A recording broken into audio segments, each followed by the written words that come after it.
What's up, football fans? Time for another STP Snap Tackle Pod. I'm Mick Shaffer of KSHB 41. This is Dion, Clisso of PrepsKC. We are here to talk about high school football in and around the Kansas City metropolitan area, Kansas and Missouri.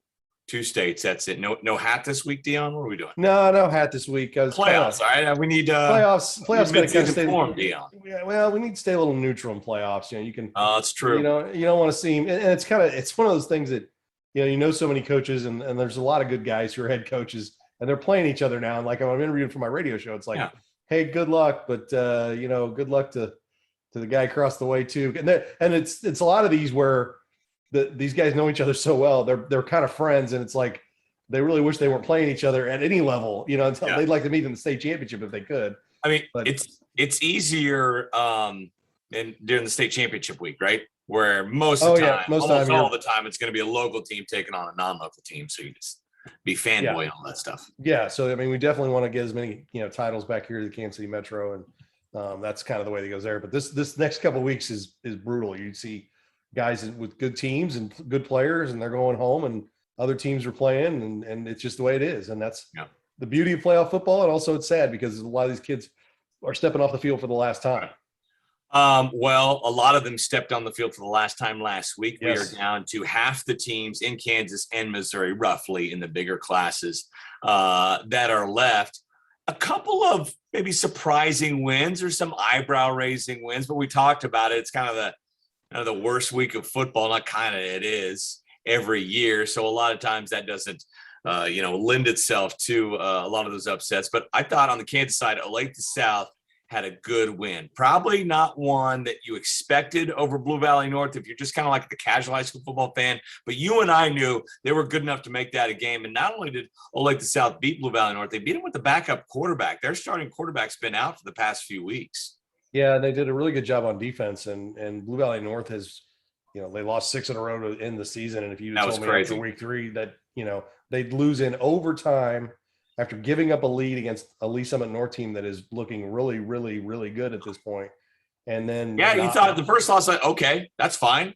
2 great teams, you can drop that game, but somewhere along the way, it felt like maybe they got broken. Yeah, and Makai Miller got hurt there and missed the last few games. Somebody's like, well, Miller's hurt, so that's it. No, they had 4 guys with 600 yards receiving. There were plenty of targets for Henry Martin.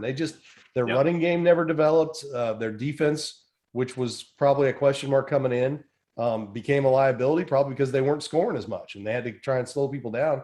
And then they get into a wind and rain game with a team like Olathe South that was fine with that. They didn't throw a pass to the last drive of the game, and hit a great pass to do it. I mean, it was a fantastic touchdown to take the lead back, but they led most of that game. I mean, Blue Valley North scored late or midway through the fourth quarter to get that lead, and then Olathe South came back. So Craig Lewis, great win for him, a guy who's been around for a long time, and coached at Truman, was a head coach at Truman and on the staff at Stanley, and has been a Olathe South. And, if he gets some players, he's a pretty good coach. I mean, his teams are always prepared and ready to go, and good to see him get that win. But now they've got Blue Valley Northwest. He had a great quote after the game. It's like, well, they're state championship caliber, so we're going to play it like it's state championship. Like it's a state championship game, absolutely. Yeah. So, I mean, it's there was a bit of house money they were playing with because, midway through the season, if you just said, hey, you're going to knock off Blue Valley North. That being said, they were a higher seed.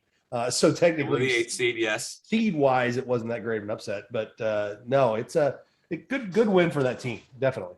Yeah, and there was only in 5A and 6A in Kansas, there was only one seeded upset on the east side in 5A and 6A. Yeah, and that was Blue Valley Southwest beating Leavenworth. A team they'd already beaten. It's not really a team they'd already beaten, and not really that, not an upset. It's just by circumstance playing in the EKL, you weren't going to be seeded very high if you were Blue Valley. And I'll say this, I was surprised by the score. I actually thought Leavenworth might win this game there. Yeah. And they hammered them, and they're playing really well. And I think they should have taken a little more lead from Mr. Anthony Orrick, the coach at Southwest, when he's like, well, we got this guy back, we got that guy back, we got this guy back, we got They've been hurt, exactly. They brought some guys back, and it paid off. You saw them. Sometimes they're telling you exactly what the issues have been. Yes. You got to pay read between the lines. So you got to be able to pay attention to get like, oh, they're a little banged up. Let's see. They're probably ready to go now. So yeah.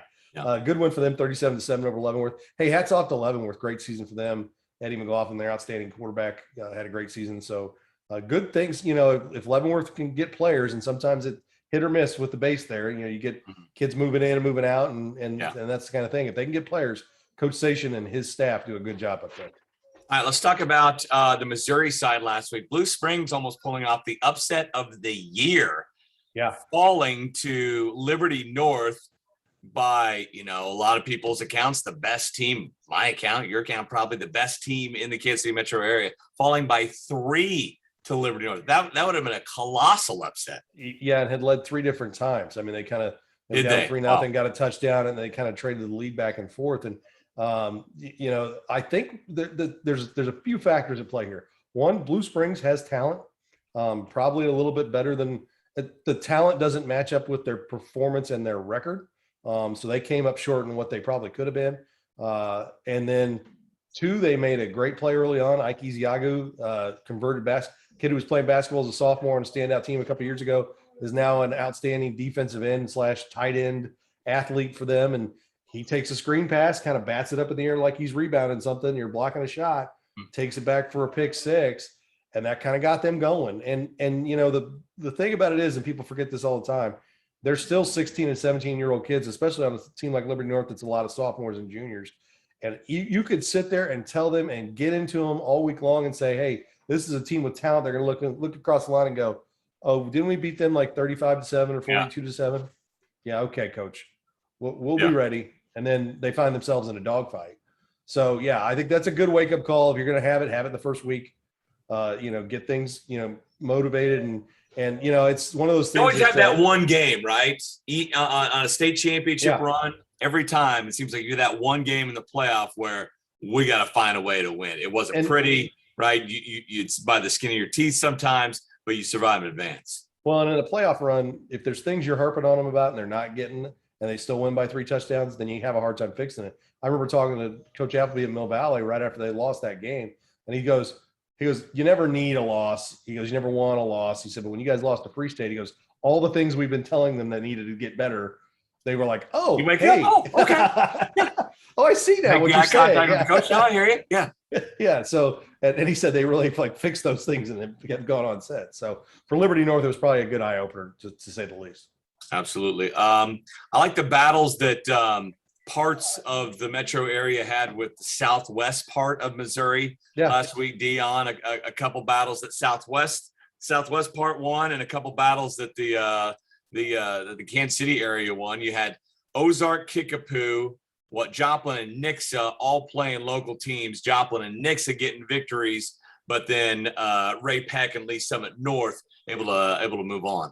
Yeah, Lee Summit North just rolled Ozark. They were the 8th seed in that district, and Ray Peck had a little more tougher time than it was close game with Kickapoo.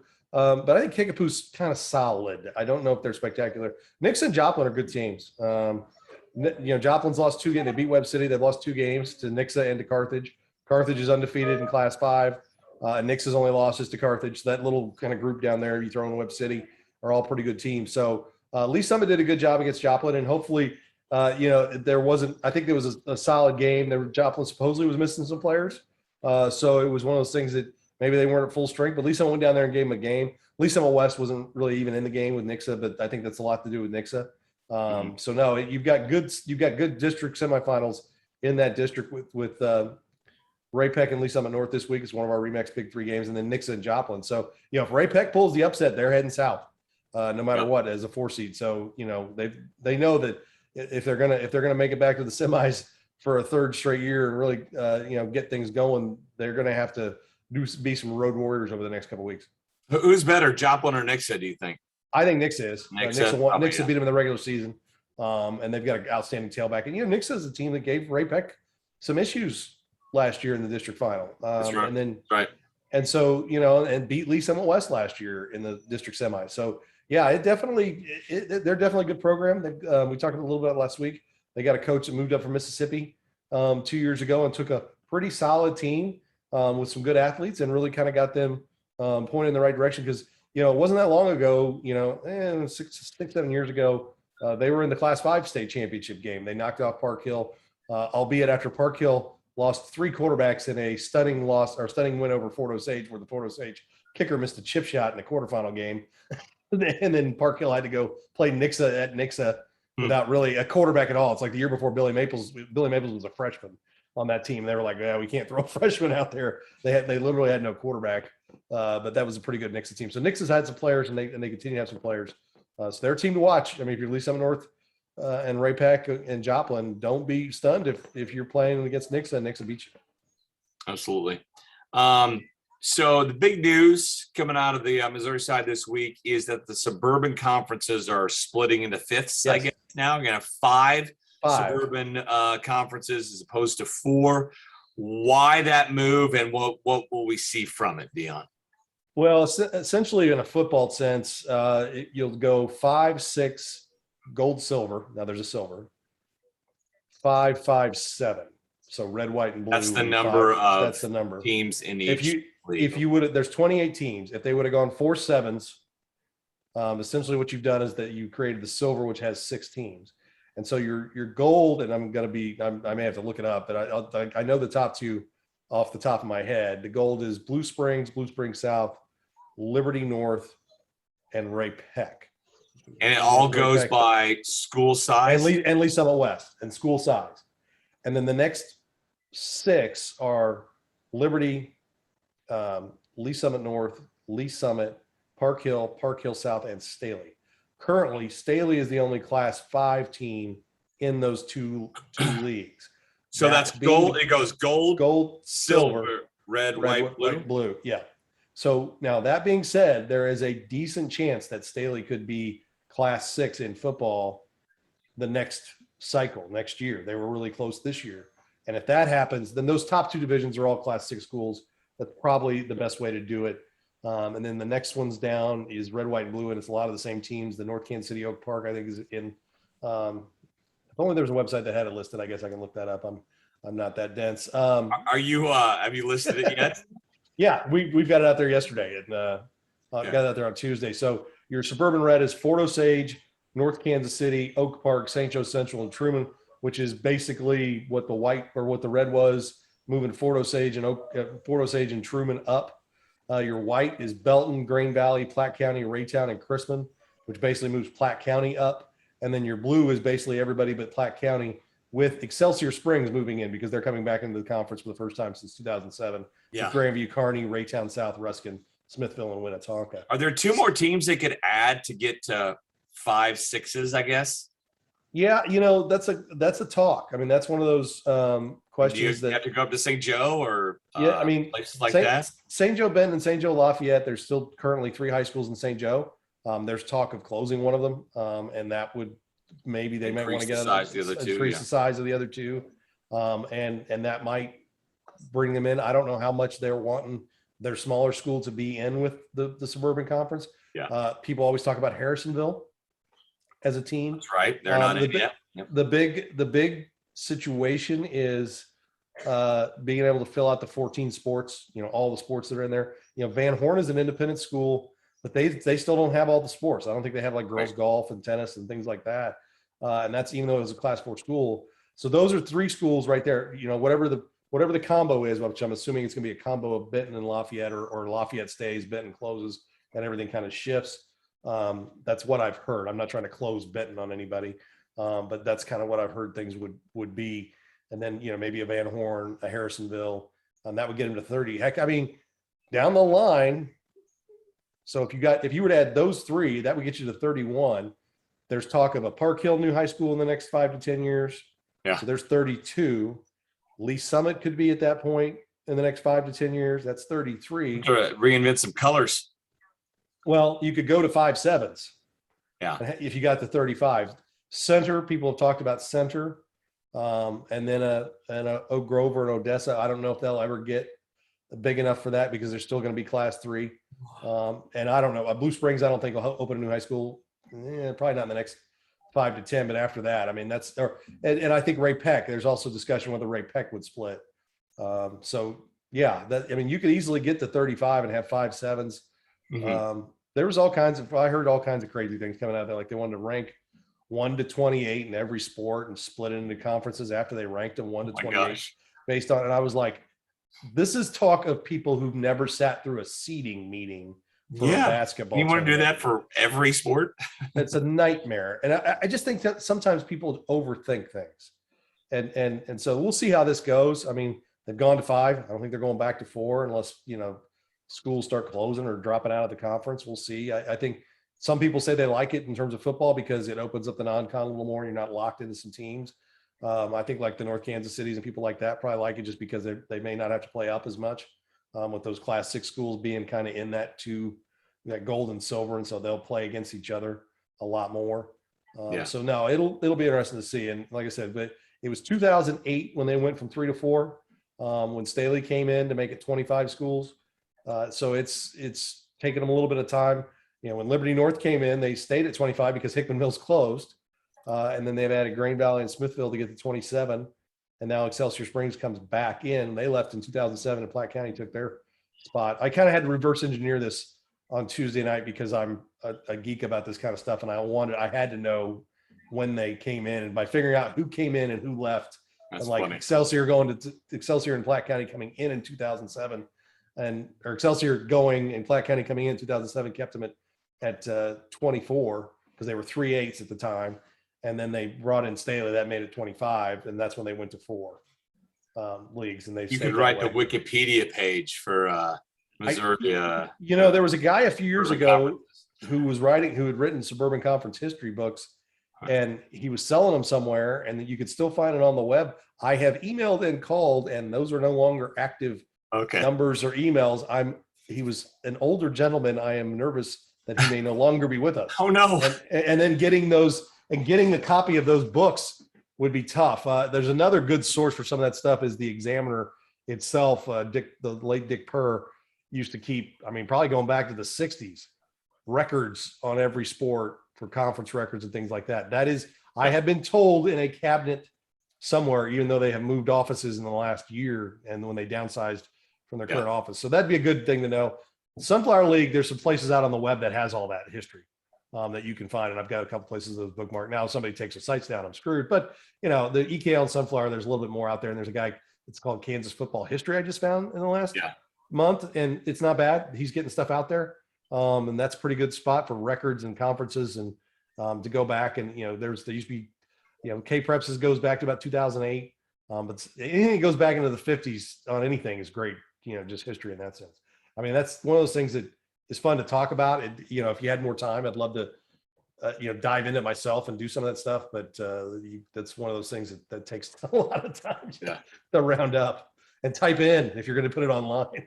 All right, let's do our Remax Big 3 games of the week.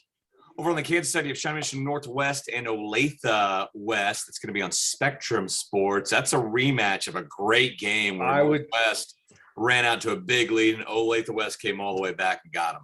Hey, let's have those guys just play 7. I think those two teams are fun. They're 7 games? coached. Yeah, just make it a 7-game series because it's going to be each one of them are going to be a great game.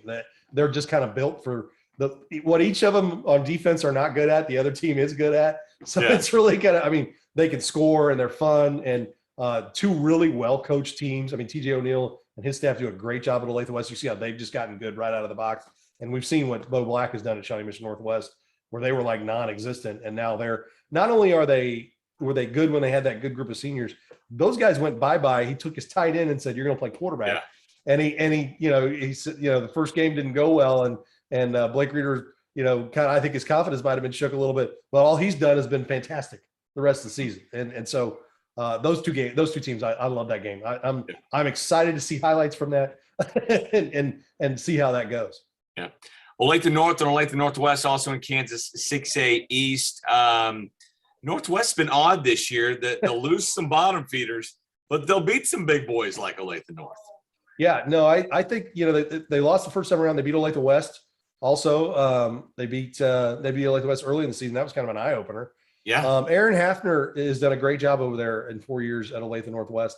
Their 6-3 record ties the best record they've ever had. 6 wins is the most they've ever had. And he told us in an interview that's going to air this week that they have 27 seniors, which is a pretty good number. It's not fantastic for a 6A school. You'd like to be 35 or so like that, but they have more seniors than they did freshmen that first year. That class has grown. That class has grown. And that says a lot about what they're doing. And that's a good thing.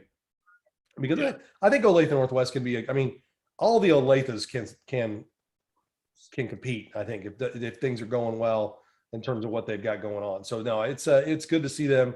Olathe East was pretty good last year, and then they took a step back this year. Yeah, they're the only Olathe not playing football right now. All four advanced past the first round. So no, I think I like Olathe North in this game, but good for Olathe Northwest. They're having a good season. All right, so here we go. St. James finally down playing 4A teams. They'll take on Baser here in round 2 of the 4A playoffs. Undefeated Baser. This has the feeling of like what should be a semifinal game, but how it's paired up. These guys are matching up in week 2. Yeah, the 1-8 matchup, and it's a great matchup of styles because Baser's defense is really good this year, and they like to run the ball.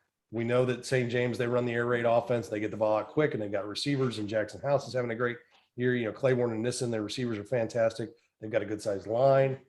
They're running the ball a little better now that their offense is clicking. They're able to get the running game going. They throw to run a little bit. But Baser Linwood, Zach Sizemore is an outstanding tailback and really does everything for them. And that defense has been just outstanding. They gave up 27 to Pittsburgh 2 weeks ago, and that was kind of like the first time they'd given up some points. They gave up 21 to Center and 27. Everything else has been 2 scores or less. So it's definitely a different Baser team in the last few years when they used to be shootout central. It was like you got to get to, if you're Baser, you had to get to 40 just to feel like you had a chance to win a game. So unfortunately, this is definitely a spot where these are 2 really good teams, and one of them is going to be sitting at home next week, and the other one might go on to win the state championship and do it easily. Yep. Remax Big 3 on the Missouri side looks like this. Center and Summit Christian. I like the small school matchups here. Does Summit Christian have enough to hang with the Yellow Jackets? Well, I'm hoping that there's some pretty good injuries on center. I'm hearing that maybe the quarterback Joseph Vick is out. He may have torn an ACL against Lincoln Prep, and then the Jacory Love may have done an ankle. That being said, Todd Burke, the coach at Summit Christian, sounded even more nervous because they've got 2 little scat backs that they may just run Wildcat with. And he's like, they've got tons of speed. And he said, we're going to have to be physical with them and do what we do. And that's what's going to be is a great matchup. And these are 2 well-coached, really good teams. And Summit Christian just continues to do well under Coach Burke. And they've had a good run. And of course we know Center with Brian DeLong does year in, year out. So good one. That's a good semifinal. And on the other side of that's Odessa Pleasant Hill in that district. And Pleasant Hill's playing really good. That's a rematch. That's a rematch from a good game. And Odessa, they're still clicking along. But this is going to be another good test for them. So that's a good Final Four in that district. Yep. Platte County hosting North Kansas City. That's a rematch of a week 4 game in which Platte County got the shutout. North Kansas City kind of hit some rough times as of late. They have enough in the tank to get a win here. Well, their offense has come to life the last few weeks. The defense has been playing pretty well, and the offense has picked things up, and their special teams have picked things up. They scored 56 against Chrisman in that game. They got down in that game early and came back, and Coach Douglas said he really liked the way his kids kind of answered. And, we talked to him about, they'll get into this point. They've been to this point. They've been to a district final a couple times. They've been to district semis a couple times. And that wasn't something they were doing 7-8 years ago, but now they are. They have yet to really break through and get that district win. Like a beating to Platte County would probably put them in pretty good shape. Fort Osage is on the other side. They're playing Staley, but he said that is one of the things that he's proud of is, not just saying, oh, we've got to get that district win. We've got to go deep into the state, but saying, hey, we're at least at the point where we're here every year. You put yourself in position to be in district semifinals and district finals. You keep putting yourself in those positions. Eventually you will break through because kids, they know what it's about. So this is a game where Platte County's defense has been outstanding all season long. Their offense has been pretty good most of the year. I think they got down a little bit to, St. Joe Central kind of scored with them a little bit early in that game, but I think that's a tough game for them to get focused for too. And these 2 teams played each other so much. Coaches know each other real well, a lot of respect on both sides. Defensively, when North Kansas City beat them in the regular season 2 years ago, they did it with pick sixes and kickoff returns and 2 pick sixes in that game. So they definitely could score different ways. And their offense is finally kind of getting its feet under it and playing pretty well right now. Last but not least is Lee Summit North and Ray Peck. This is another rematch of a lopsided game. It was 41-14 in favor of the Broncos of Lee Summit North last time. Dion, I'm expecting a much closer one this time. Ray Peck kind of feels like they're getting into form. Yeah, they're getting their offense together. And we talked to Coach Martin. He said, we had a lot. He goes, we had so many new faces. That it was taking them time to get things going, but they're getting it going now. The defense has played pretty well all season long. I mean, they gave a lot of points to Lisa on the North, and he said, it feels like their offensive line is playing better. But this is going to be a knockdown, drag out game. I'm hoping to at least hit a half of that and come back and start cutting highlights for you guys, and get out and watch that one. That one's close to the house, so I can get out and watch it. Plus, it's a good game. Nice. I think it's going to be a very physical game, a very tough game. And the one thing you can't count out at Ray Pack is a team that's been to semifinals the last 2 years, won a state championship, been in district finals the last few years. There's, when kids do it over and over, sometimes it's just in the DNA that they don't know any better, that maybe they aren't as good as the team across the way. And they just think, well, we're supposed to win these games. This is where we're at.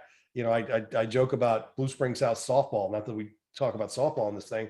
They just went to their 5th Final Four out of 6. They won 2 titles and went to 2 other title games. And some of these teams, the two champion teams, the first championship team was nails. They were great. You fully expected them to win. The next one that won it wasn't that good and didn't really play that well until the end of the season. This team was pretty good, but these are girls that have been to the Final Four 3 out of 4 years. Yeah. And there's something to be said about that. Absolutely. Mill Valley. I mean, look at what they've done. Some of those teams. They hang their hat on that this year, although they played great. But Bishop Miege. Knowing the ropes. Bishop Miege had a run, a couple, they had the dominant runs, but they also at the beginning of that kind of just had their DNA like, hey, this is what we do. We go deep, and even their last couple, they weren't quite as dominant, but they still just got going deep. And you're looking at the St. James that's doing the same thing. They just kind of turn it on at the right time because I think that's what it is. So that's the thing with Ray Pack. You got to be careful. They are still a champion until someone ends their season. All right, a couple more, Dion, and then we will get out of here. Park Hill and Park Hill South, Blue Valley West and Blue Valley, a couple brother v. brother games this week that intrigue me. Who gets the win in those? I like the way Park Hill played against Rockhurst last week in a tough physical game. They're going to need to play that way again. Their quarterback, I think it's Kendrick Bell, Ronnie's little brother, is dangerous, and Park Hill South's going to have to contain him.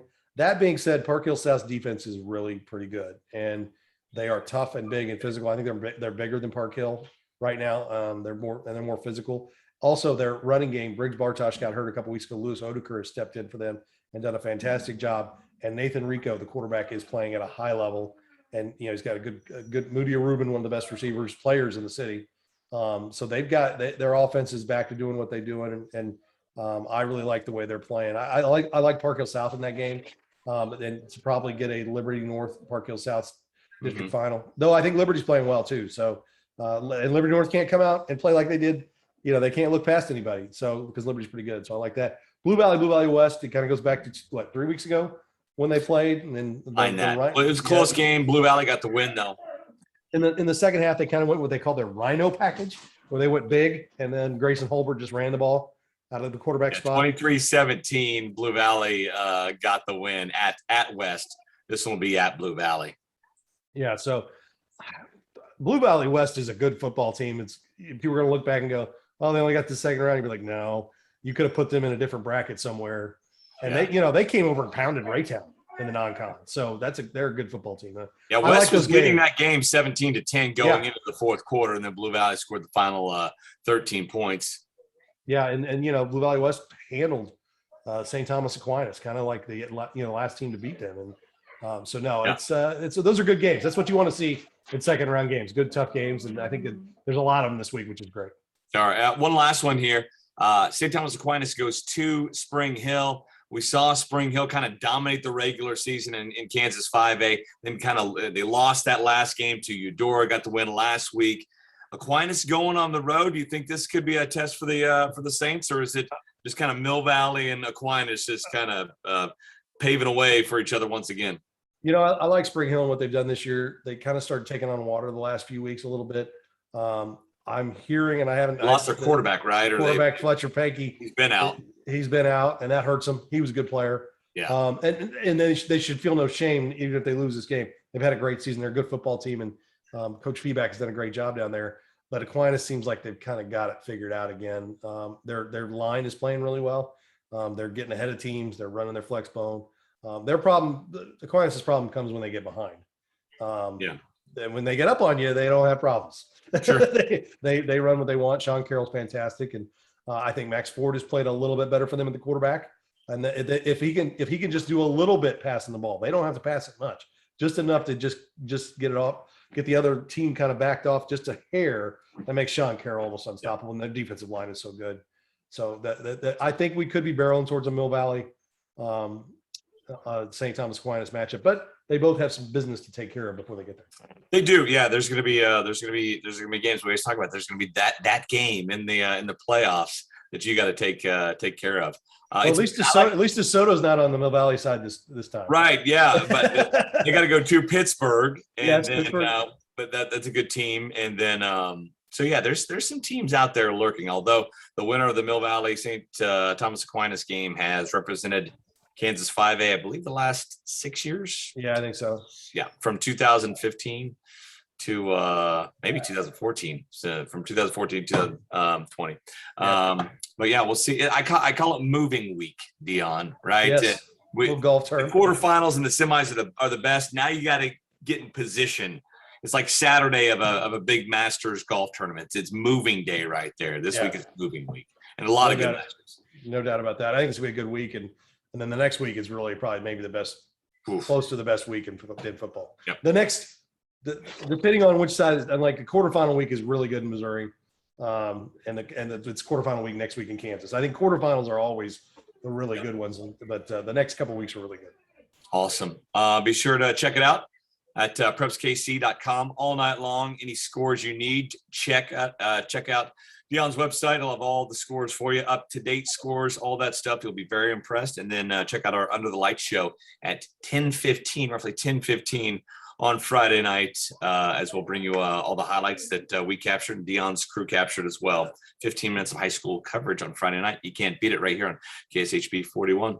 For Dion, I'm Mick. We'll see you next time on Snap Tackle Pod.